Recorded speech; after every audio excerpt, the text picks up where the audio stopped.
Hey everybody, Daniel here from Basement Tech.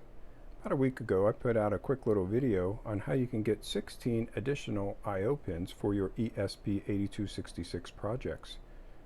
That video was well received and I'm glad it was useful. Several of you, however, said, hey, how can I get 5-volt I/O pins for my esp8266 projects?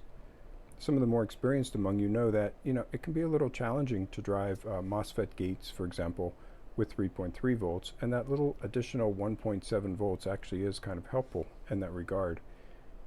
So I did mention back then that this chip, which was, let's see, this one, the MCP23017, could run at 3.3 or 5 volts.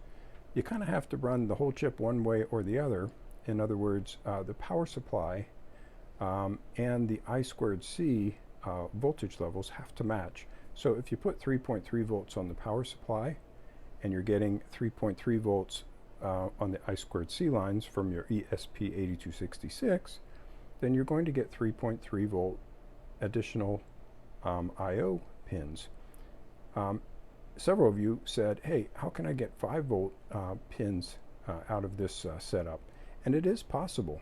Adafruit, of course, is a couple steps ahead of us, and they have this nifty little level shifter board, which is this one, particularly designed for I2C applications. If you wire it up according to the application note like this, that they reference in their documentation, in other words, just go to the Adafruit website. I think you can type in just their item number, which is 757. And you'll see at the bottom there's a note for a link to get you to this application note. If you kind of just match up that note to the device, the wiring is pretty straightforward. Basically, the two I2C lines come in on the left side and they go out on the right side on the pins that are at the same physical level. So sort of 1 to 1, 2 to 2. The other pins on this little board are for 3.3 volt power supply in and 5 volt power supply out.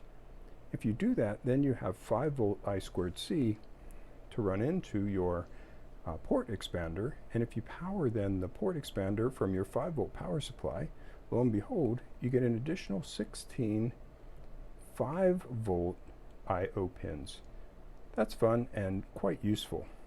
One word of caution, and Adafruit talks about this too, this device is probably not suitable for NeoPixel, for the NeoPixel data line.